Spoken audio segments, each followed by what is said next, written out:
Hello my friends, welcome to this new video on Krishnamurti. The name of the video is Krishnamurti's Teachings, Unique, Unparallel. Krishnamurti ki Siksha, Anupam, Atulaniya. Jai Krishnamurti, Krishnamurti, Jiddu Krishnamurti, JK, K, World Teacher. He is called in all these names in very many times. Sometimes people call as just as K, sometimes JK, sometimes Jiddu Krishnamurti, sometimes Krishnamurti. In order to go into his teachings, one should love one's life. It is not a superficial kind of loving life. It's not that which we normally do. As we do fixed deposits in banks, we behave with our life similarly. We deposit our life to an ism or to a theory, religion or political theory or political ideology whatsoever, and just get ourselves silent all towards life. No, not this type of thing. Loving life means it shouldn't be superficial.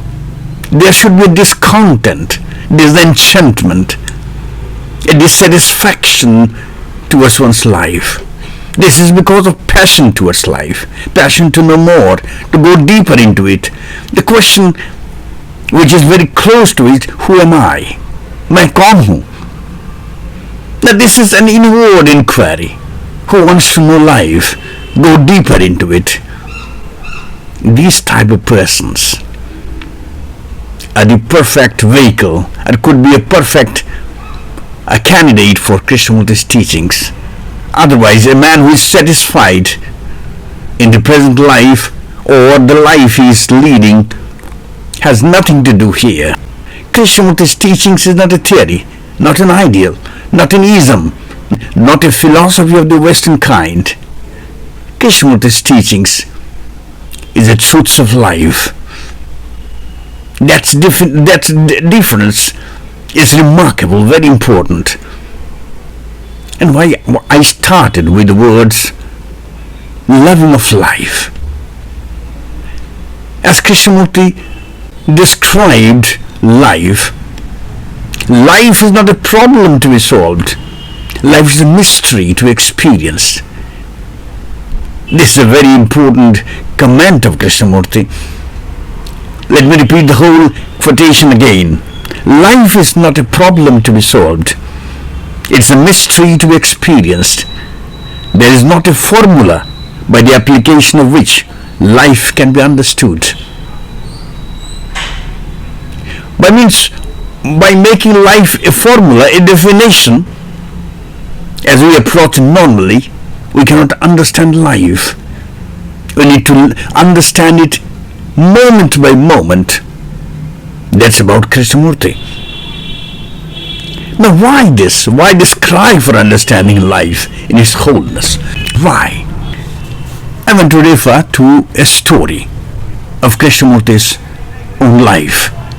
Once, Krishnamurti asked his associates who were with him for nearly 30 years or more. He asked, why don't you change? Because you are with me for all these years. By change he meant psychological change, psychological revolution, psychological freedom. He meant this. Why don't you change? This question, uttered nearly 50 years from now, still haunts me. I too think myself, why don't you change? Why are we so satisfied with our life? It means we are not serious enough. It means we are satisfied what we are having. Why don't you change? This is a very crucial question. I said it's crucial because it has got many ramifications, as Krishnamurti observed this. If man doesn't radically change, fundamentally bring about a mutation in himself, we will destroy ourselves. A psychological revolution is possible now, not 1,000 years later. We have already had thousands of years and we are still barbarians. So if we don't change now, we will still be barbarians tomorrow or 1,000 tomorrows. He continued, somewhere else he said, we as human beings separated, isolated, have not been able to solve our problems. Although highly educated, cunning, self-centered, capable of extraordinary things outwardly, yet inwardly, we are more or less what we have been for thousands of years. We hate, we compete, we destroy each other, which is what is actually going on at the present time. Look, frankly speaking, we are living today in the shadow of Third World War. It's not my words. It's a word, or it's a statement made by one head of the state. Why so?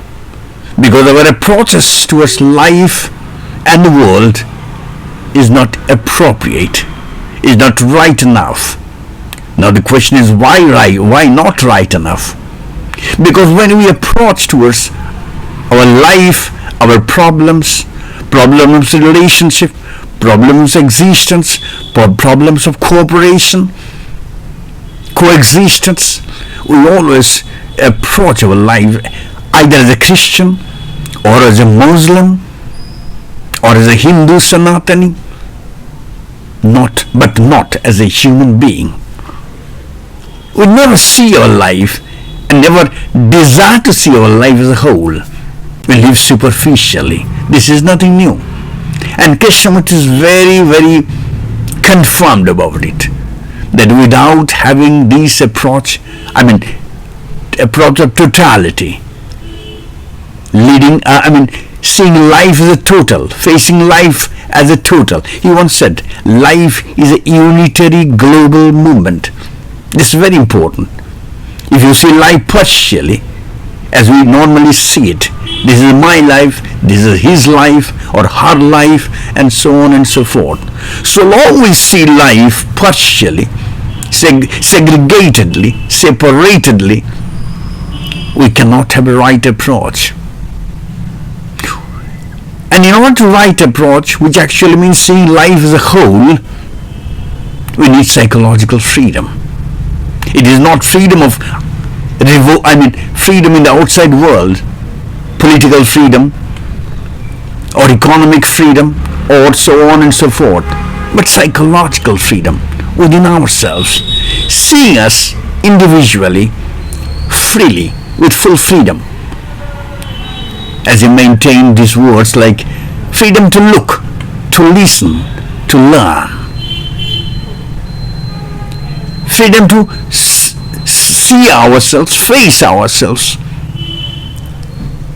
totally freely, without any burden of the past, without any burden of the ism, without any burden, ism I mean by political ism, without any burden of any theory. It may be religious theory, it may be political theory, whatsoever. Because whenever we approach towards our life, we approach it either as a Christian or as a Muslim or as a Hindu or as a Zoroastrian. We never approach totally. And whenever we approach fragmentarily, the result is fragmentary. We cannot see humanity as a whole, and at the same time nature as a whole. We are segregated.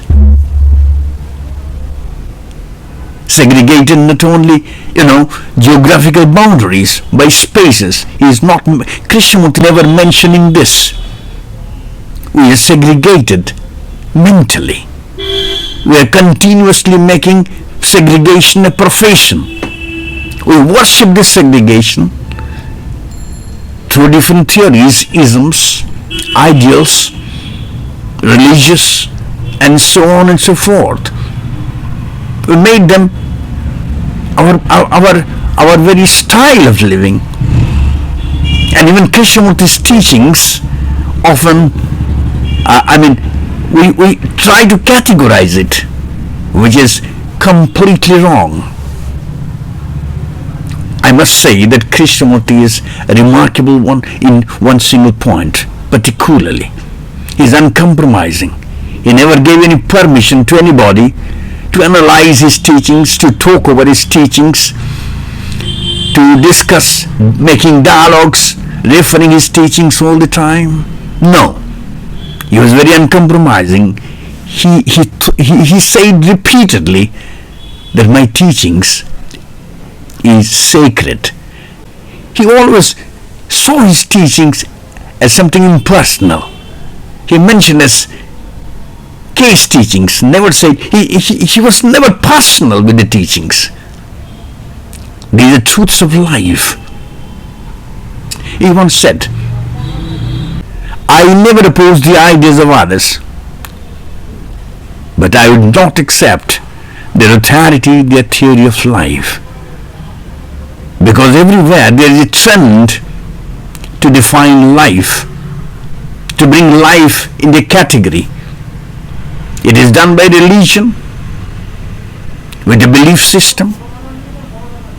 As many religions are, so many belief systems are, and similarly so many ways of seeing life, defining life is there. And at the same time there are isms, political isms, social isms, seeing life in a different manner. There is no harm in it. But the problem is that by seeing life from one category, seeing life from an angle, you cannot touch the wholeness, the holisticness, the beauty, the sacredness of life. That's Krishnamurti's standpoint. And so he said, psychological freedom is very important. Krishnamurti talked about life and life alone. And making this approach towards life a perfect one, he uttered so many words. But his teaching is concentrated on life. And you can only see life as a whole when you have psychological freedom. Your psychological freedom alone can bring a radical change, a mutation within oneself. And this radical change, psychological change, radical change, is the real revolution. Can only give eternal happiness to human beings. Once he said, and I quote, if there are only 5 people who will listen, who will live, who have their faces turned towards eternity, it will be sufficient. He was not a market guru. I'm not, decrying or criticizing or devaluing anybody, but he was not a market guru. He was exceptional in many reasons. So he said, I only want 5 people, not more than that. And his main purpose, he says, I have only one purpose. I have only one purpose.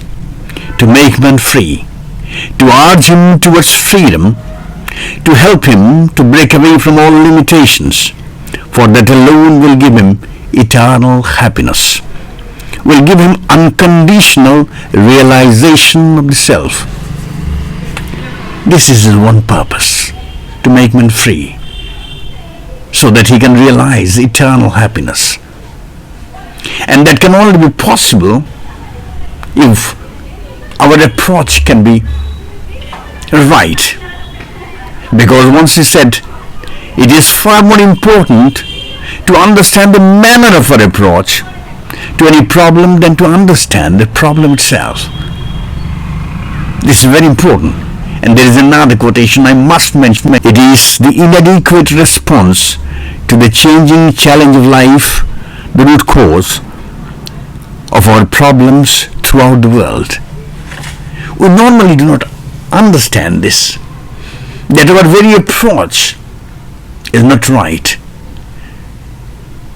The source from where we start is not properly understood, is not properly cleared or cleaned, whatever. Self-realization. And there is a slight difference between self-realization and self-knowing. He is always for self-knowing. It's a continuous process, movement. It's not like that once you received a self-realization, some kind of esoteric knowledge, and everything is finished. No, not that. He's always, he made each and every one. I mean, he advised us to be sincere, to be honest, to be aware all the time, to face the life, to see the life as a whole. Seeing life as a whole is very important, because it only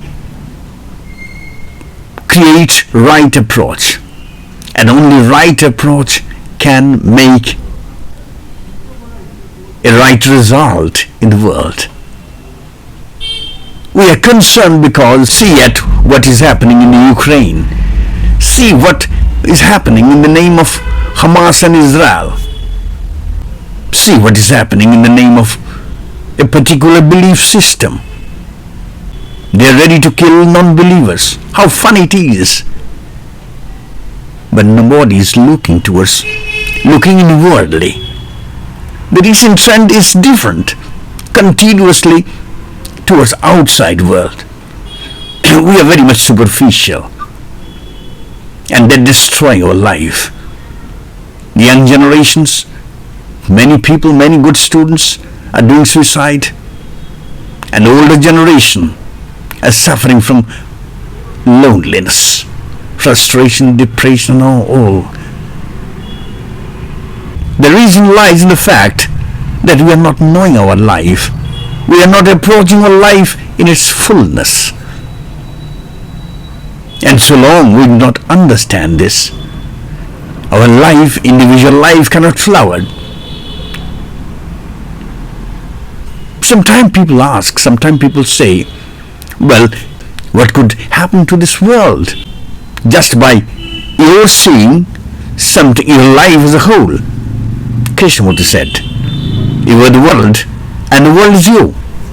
In an individual lies the source of making relationship. When an individual's, when one's approach is right, his relationships, his activities will be right. And they are surely going to affect the world, surely, when everything is said. Can we ask the question whether we are very much satisfied with our superficial life? Do you think at any point of time that there is something lacking in us? That somewhere we are, without any reason, suffering? That somewhere innocent people are killed? Somewhere the world is not running well? Somewhere our individual life is not properly understood. This discontent, this dissatisfaction is a fire. It needs to be understood. I mean, this fire should be ignited to understand life as a whole. I think, it's my view, this is the sense of Krishnamurti. Seeing life as a whole, and the approach should be freely looking, listening, learning the life, observing the life, attending the life, without having any prejudiced mind, without having any ism, the bondage of ism, theory, or religious belief system into the whole affair. I know this, the present generation, the present system, the present weather of this world, and in our country too, is a different one. But nevertheless, the truth is truth. It doesn't matter and who is reigning, who is not. A disenchanted man always tries to find out the root cause. If you are one of them, hope this will help you. It's wonderful talking Krishnamurti. I'm your host, Dr. Subrata, a scholar, a lover of Indian spirituality. Thank you for listening.